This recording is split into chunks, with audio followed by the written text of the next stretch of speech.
Hello everyone! Due to various stuff, we decided to do this a day early, so whoa, you get a little treat for you guys. But this is DC Comics Multiverse Mayhem. And this episode is entitled Episode 3, and it's Hail to the Queen Part 1. That's Part 1.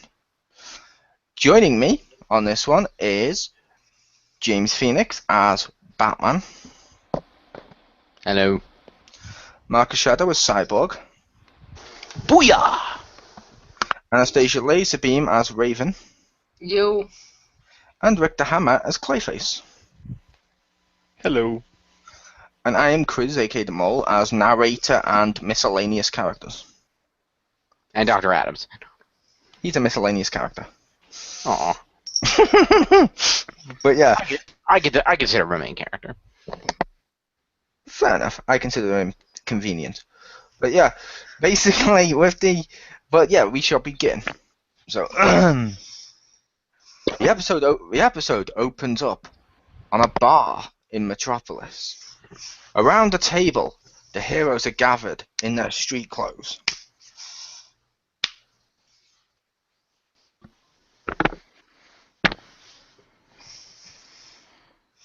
So, remind me again why we're here. Doc Adams feels that we need to bond more.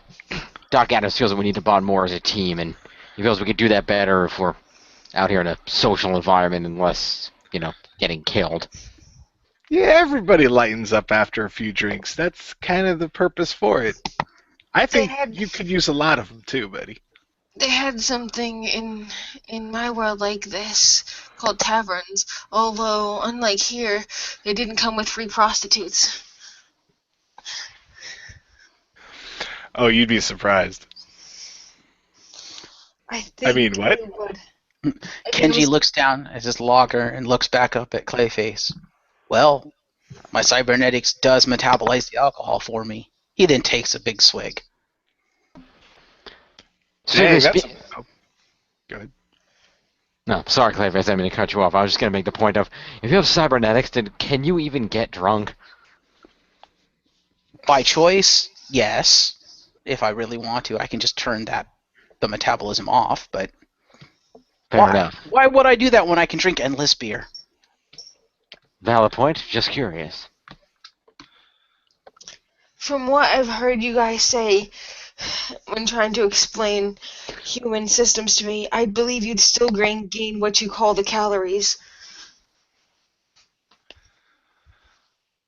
That's true. Man, you put those away better than the last guy that I went drinking with who was Japanese. It was an actor named Ken Watanabe. Don't know if they have him in your world, but he could really put him away.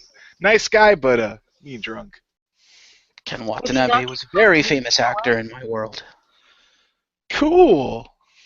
Did you ever meet him? Of course. Who do you think funded his movies in my world? Hey, I think I need to get to know you a lot better. Liquorsmith, I shall have a cocktail. Oh, I'm gonna let that one go.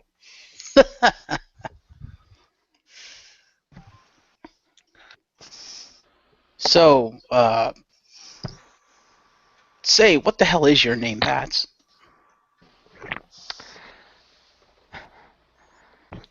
I'm named after my father. Call me Jim. Very well. Jim, have you figured out what Dr. Adams meant by his parting words the other night? I've been thinking about that a lot.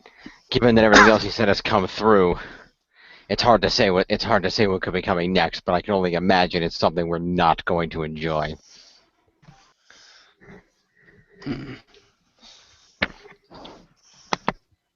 It's funny how when I drink this, I find your presence more tolerable. It's like you're not as annoying as you guys normally are. And that's the magic of alcohol. Kenji looks over at Clayface, then back at Jim. Oh, great. She's a 16th century lush. Who'd have thought?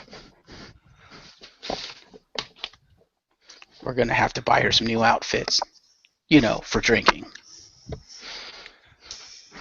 That sounds a little bit creepier than maybe you're letting on.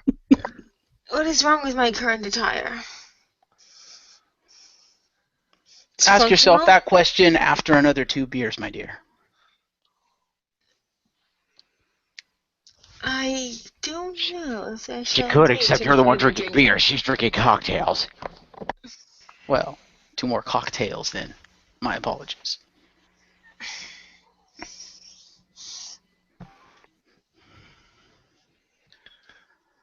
So I'm actually surprised we don't have to bash someone's face in. It's been relatively quiet since the evil clown tried to, murder Dr. Adams. Don't jinx it. I bet you were quite relieved when you learned it wasn't your brother. Yes and no. If it was my brother, I would have at least known how to handle him. It really threw me off. Realizing that that there could be people here with the same identities as people we know from our own worlds took some adjustment. Normally, I don't get caught off guard like that. Well, it makes a sort of sense. You'd think it defaultly would be someone else, but I mean, it's so similar, and we were all pulled here. It makes sense that also, from the flip side, that other people would be pulled from our dimension. So, we really could go either way. I wouldn't beat yourself up over it. That's true, but it leads to a rather interesting question if you think about it. We were pulled here intentionally by Doc Adams' technology. If that's how people get here from another world, who else has that tech and is pulling the villains here? That is an interesting question. Perhaps we should be focusing our energies on locating the tech that is doing this? Wouldn't be a bad place to start. We need some kind of a lead, though. I mean, we searched that factory the Joker was hiding in, and we really didn't come up with much aside from the gangs usually associated with that identity. This drink in no way tastes like chicken. I think it's falsely advertised. Advertised it as tasting like chicken? Oh boy, Is American. this not a cocktail? Yeah, it tastes like the rooster's tail. No, it's just a name. It's I don't think they would distill the bird. Did they do that in your time? I was always on the run. I had no time for such frivolities.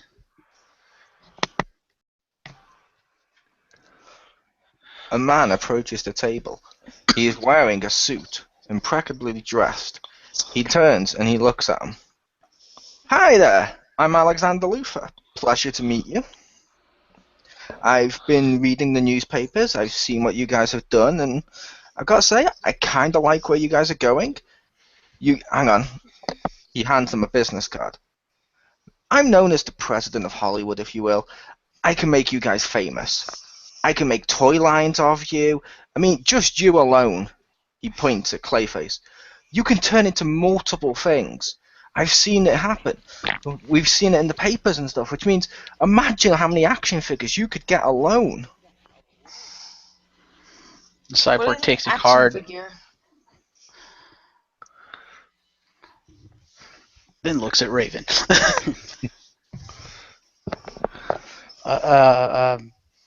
I believe the closest thing to what you would recognize it as would be a doll. They're not dolls, they're action figures. But I am a scientist of sorts as well. I dabble in the stuff. I have my own lab. Being rich, I get to do that. Toys? Money. Because what is the greatest power in the world? Money. So here's what I'm thinking. Right now, I see in the paper, and I saw, what was his name? Dr. Adam Lee? Or I don't care. But basically, I've seen him call you the Justice League. And I've done some, I don't know what you'd call it, but focus testing, some group testing. And yeah, people find the name Justice to be a little too preachy. Kids nowadays are into like stuff like, oh yeah, this kicks ass, or oh yeah, this sounds bad. So I'm thinking, hear me out, I'm going to rebrand you the Legion of Doom. Huh? Kenji raises an eyebrow and turns to look at Luthor. Would we be delivering the doom, or would there be doom for us? You You yourselves would be the Doom, my dear. Answer me this, Mr. Luthor. How in the world do you know what we look like without our costumes on? I've seen basically the papers and running scientific data. It's not exactly hard to figure out your body shapes, well, besides him, and, just generally what you would look like. It's pretty easy. You just get a photo. I mean, you're pretty much a cyborg. You've clearly got metal on you. I can see it from here. It's not hard. It's pretty easy to figure out who you are and to just circulate round the coffee places, the bars and stuff around that particular lab. Wait, you can see metal? Kenji looks at himself. Oh, crap, the emitters must be on the fritz again. Do not be ashamed of your metalness. Easy for you to say. He then looks over at Jim. What do you think, boss man? Look.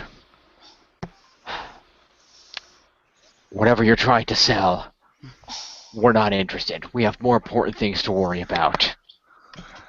Oh my god. The deep voice, oh my god, I'm a bringer of justice. I love it. I can market the crap out of that. I'm thinking films, action figures, cartoons, maybe even comics. Come on, I'm a billionaire and I'm offering to make you rich doing what you do.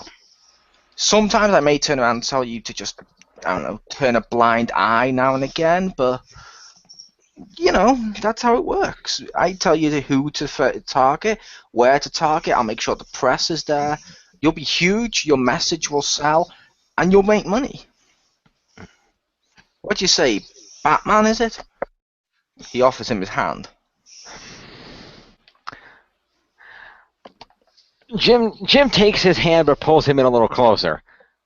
Look, I told you once. We have more important things to be worrying about than whatever money-making scheme you're trying to pull us into. Now, I'm going to ask you one more time.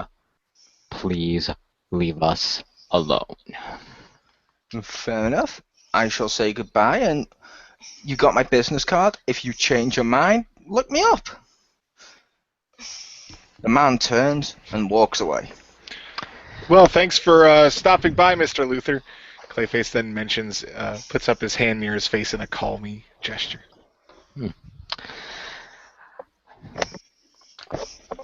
We'll look him up, all right. Do you have that business card, Kenji? Kenji hands the business card over to Jim. Yep, here you go. Good. Someone should help him balance himself. He's far too obsessed with worldly desires. I'll run his prints off this later, see if we can find anything out. If he figured out who we were, he could be connected to whoever's been sending these other creeps after us. Well, it doesn't help that you go around using your Batman voice when you're dressed in a friggin' jacket and slacks. No one said I had to change my voice when I'm in suit. I happen to be a serious guy. I know, you need to drink way more while we're here. Here, take my not chicken drinks. And for that matter, I need to get my hollow emitters fixed. Can't believe one of them went on the fritz. Yeah, you should check with Doc Adams. He might be able to work on that. Good idea. It's always possible he just knows who we are and your emitters aren't on the fritz. He's just messing with your mind. Someone particularly good at investigation likely could figure out who we were given the data that he mentioned, but it's suspicious nonetheless. Oh no, it's definitely suspicious. I'm just saying it might not be that your emitter's on the not working. It might just be that he knows and he's just kind of messing with us a little bit. You know how those rich, business scientisty people are, kind of into themselves. Those who are in power and money and being greed, they have to prove themselves over and over to convince themselves of what they do each night. She has a point. So, remind me again, how many movies were you in, Clayface? I was in plenty. That's that's not really the point of how big my house is or how much money I can, save or give to charity. But the point is that I mean, actors are fine. It's the scientists that are kind of the crazy ones. I would like to see one of these movies one day. Gonna be No kind of problem. hard with the only part of that movie in this universe is him. Kenji points at Clayface. Not just any movie with him in it, but any movie. You have movies in this universe, maybe not of our friend Clayface, but those talking pictures. I'm sure they have movies, yes. But Jim, we should probably be getting back to Dr. Adams. Maybe he can tell us a little bit about this Luthor. And besides, I don't think we want to see how drunk little Miss 1600s can get over here. That would make an interesting movie. Can't argue with that. You have a point. But at any rate, we should probably get you back to the lab and get those emitters fixed before somebody else gets suspicious. That too. Speaking of which, I've been meaning to speak with you. We kind of need a way to get around the city. Well, I borrowed a car from Dr. Adams' lab when I needed to get around last time, although I don't suppose it's not the most efficient means. Yeah, nor does it really scream, Justice League. True. But the question is, with guys like Luthor around, do we want to scream Justice League? We do if we're about to bash their heads in. No, that just kind of warns them that we're coming and gives them a chance to prepare. Aren't you supposed to be a military leader? I believe your car screams rental. Also, being able to prepare doesn't make you like God. I mean, plans still fall apart and stuff. It's not like some omnipotent power, right? Also, I'm just making the point that that's really. I mean that would be like someone going to kick you and then yelling very loudly that they were going to kick you right before so, and then getting thrown through a roof. Also, even if God could be perfect, would this world not also be perfect instead? Not even he can prepare. It is for us to do. Good point. Very good point. Kenji stands up and turns to the bar. Check, please.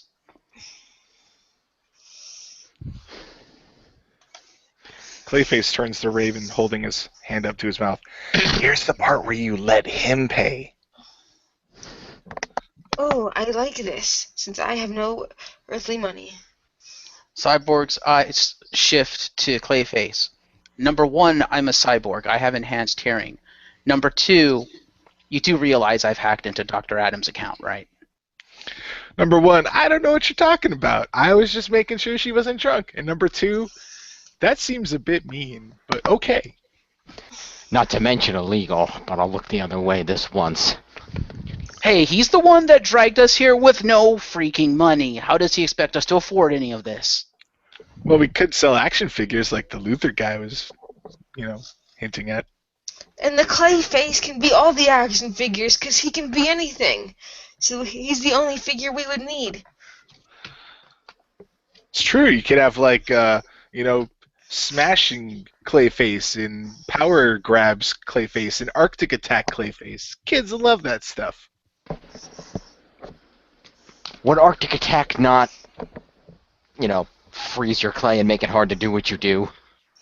I gotta tell you, that's one of the least weird toys from my universe that we've had of heroes. So, as much as it doesn't make sense, you just let it go. Fair enough.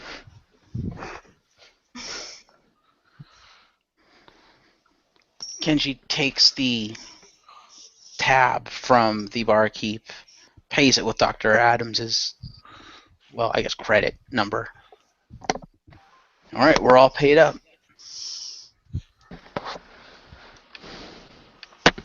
The team heads out of the bar and goes back to the lab. When they arrive at the lab, Dr. Adams greets them. Hi, so how did the bonding exercise go? Did it work? It made everybody seem more cheerful and less annoying. Don't mind her, Doc. She's had a few too many cocktails. They do not taste like chicken. They do not taste like chicken. That is a science fact. You get a gold star. Okay, yeah, make sure she's not drunk. Doc, I'm going to need you to run some diagnostics on my systems. One of my hollow emitters seems to have failed. Also, Jim, show him the card. Seems a gentleman by the name of Alexander Luther somehow figured out who we were. Tried not to let on that it was true, but with big metal sitting over there, it was kind of hard to ignore. Gave us his card. It may be worth keeping an eye on it. In some universes, he has been seen as I don't know what you'd call it, but villain, if you will. However, in this universe, he's just a regular businessman. So he might actually be genuinely trying to help. I don't know, but I would say keep an eye on it. As Kenji sits down in the diagnostic equipment, he looks up at Dr. Adams. You're telling me in this universe the president of Hollywood isn't a villain? I am. Hollywood makes some very successful films. We should see a film. You should see a film.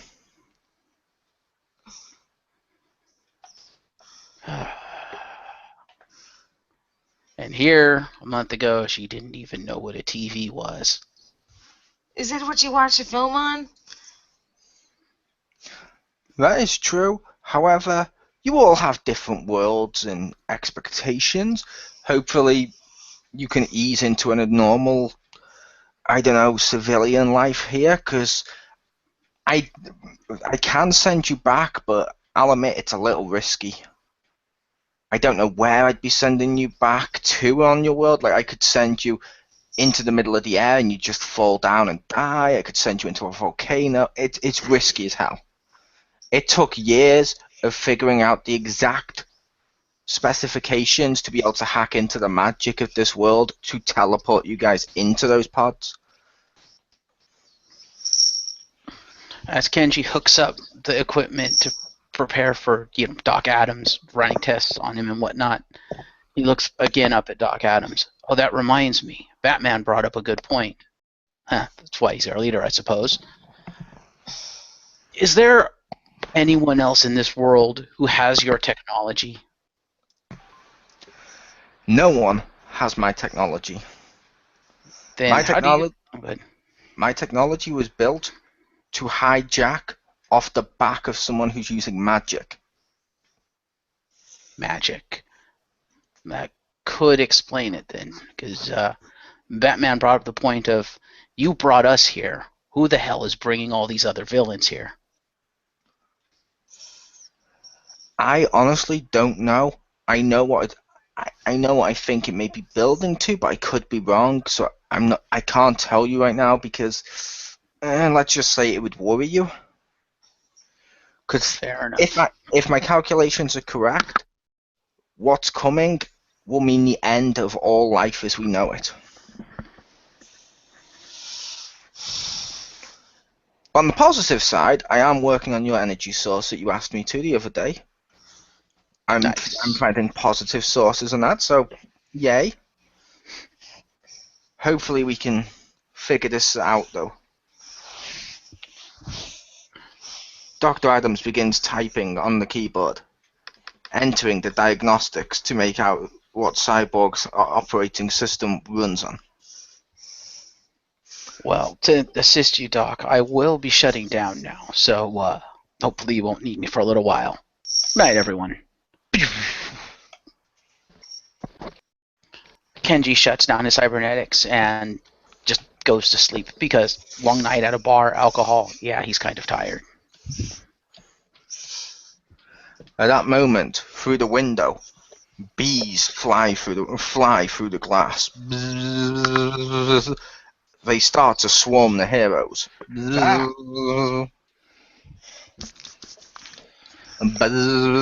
Etc. Oh man, this is like a badass episode of Sesame Street. How is this anything like Sesame Street? We're being attacked by bees, like the letter. And it's a joke. You need to lighten up. You need to go to that bar by yourself and drink, dude. Uh, I will say, I hate to break this up, I've never seen bees attack this way. There's clearly something off about them. Do not let them touch you. That's a little easier said than done, Doc. I'm Batman pretty sure dodges I've around. Go ahead. Batman dodges around trying to avoid the bees. I'm Yeah, gonna I'm pretty cast sure a, I've absorbed like 6 of these things already, just on accident. I'm going to try to cast a protective barrier. The bees bounce off the barrier. Oh, it appears it's not working. These are specially trained. Man, the One They're bee, one meant for time we us. need the electric sword, they'd all just be drawn to it and die. one bee slowly crawls on the back of Batman's neck, stinging him. Ah! Oh, damn it! The bees keep bouncing off Raven's shield. Realizing that she is protected, they flee. All the bees leave at once. I wasn't able to protect you, friends. I apologize and hope you forgive me for my failure. That's okay, they're gone now. That was a random act of not kindness. I have no idea what the hell's just happened here. I assume it was a message of some sort, I just don't know who would send it. Are all of you okay? I believe that one was injured.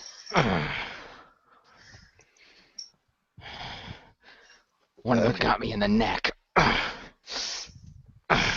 Dr. Adams looks at the bee sting. Okay, the stinger's still in here. This might hurt. He pulls it out. Thanks. Okay, it doesn't look supernatural, so I don't know, but you seem okay. You're not allergic, are you? Not that I know of. Are you feeling okay? I think so. Right after he said that, in his head, and only Batman's head, a voice can be heard. Give in. Give in to your queen, the woman's voice speaks. What? Who? Look around you. You've been pulled into a world against your will. These are your enemies. Destroy them.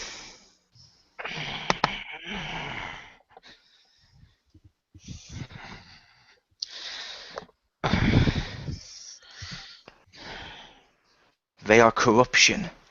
Stop them. Use your gut. Stop the evil.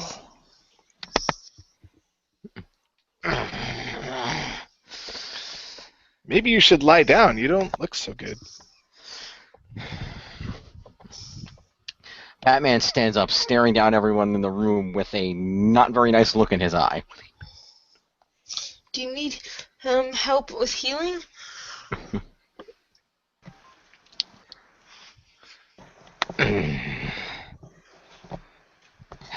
It's you who will need the help when my queen is done with you.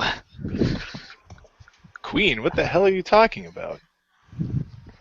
I was informed this is an elected democratic system. Dr. Adams runs to the computer and begins to slowly activate it to try and turn Cyborg on. It does not work yet. The time of kings and queens is over.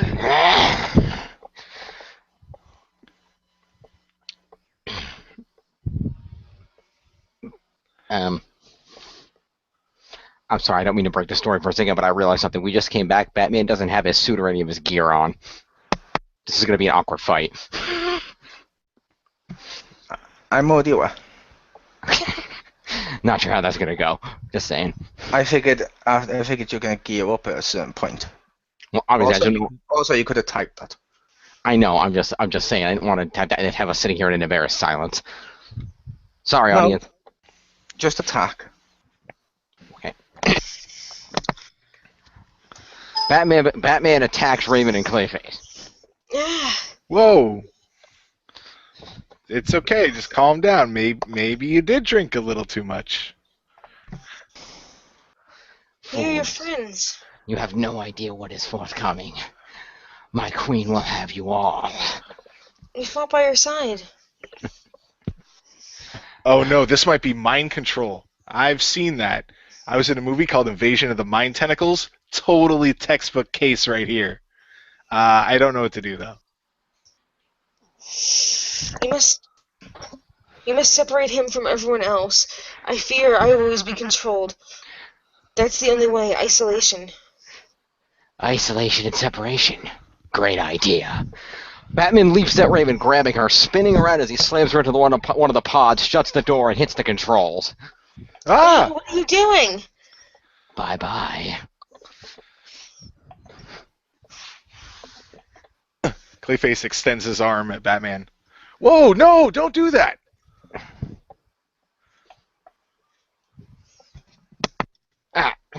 Batman gets knocked down by Clay, but Batman just roll around for a minute after to get back up.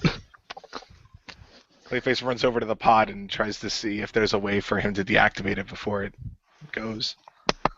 While Clayface is distracted, Batman manages to grab his suit and his gear and strap everything on. Save her. I don't know what these buttons do.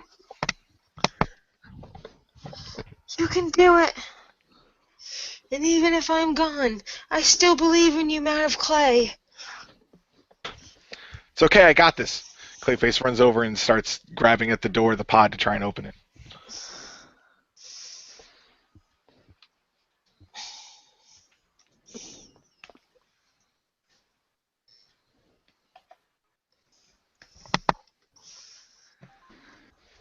You can do it, Clayface, Dr. Adams says, as he continues to try and activate Cyborg. Come on, wake up! This is a really strong lock. Clayface starts to use his ability to melt things to slowly try and melt through the bolts on the lock of the door.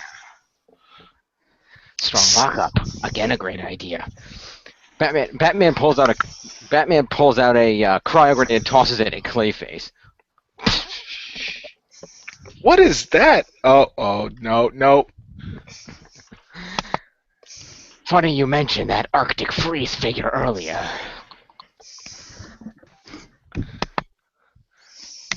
The cryo Oh, grenade dear God. explodes and freezes Clayface in place. My queen will be No, my pleased. friend.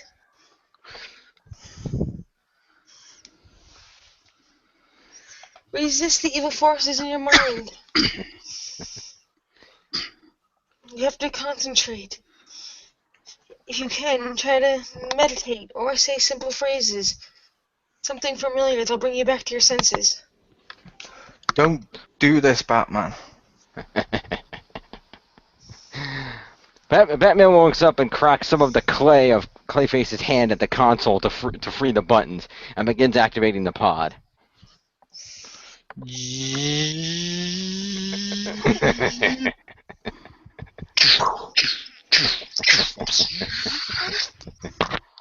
Goodbye. Raven disappears out of existence. No! Dr. Adams screams. Let's see, that's 2 down. He hits the button, starting a chain reaction in Cyborg, waking him. Cyborg jerks free of the table and lands on his feet as the cybernetic implants behind his eyes light up and he opens his eyes.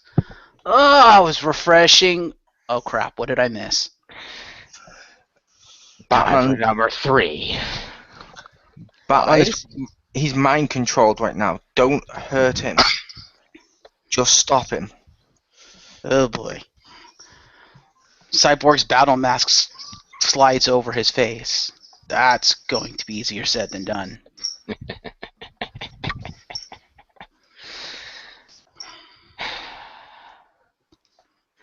Doc, I suggest you get out of here.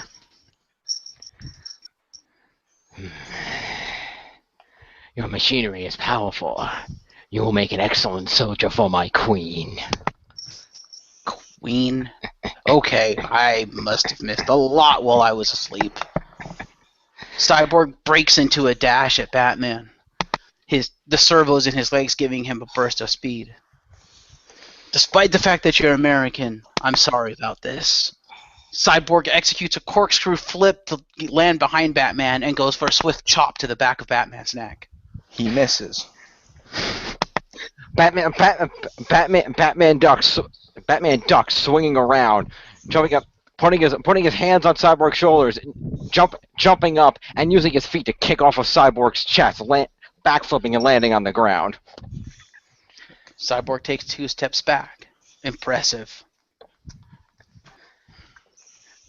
Cyborg instinctively reaches for his sword that's now at his left hip, but stops, freezing momentarily.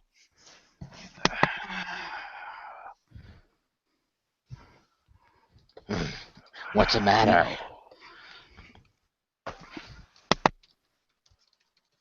Cyborg releases the sword. No. I will not use the sword. You are not yourself. Your death would not be an honorable one.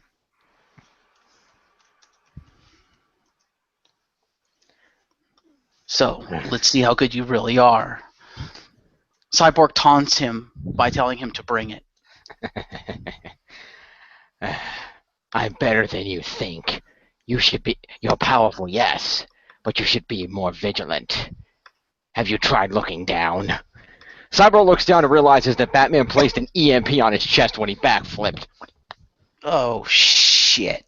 Batman presses a button on his belt and the EMP goes off, short-circuiting Cyborg's mechanics. Duh! I just had a nap! Damn it!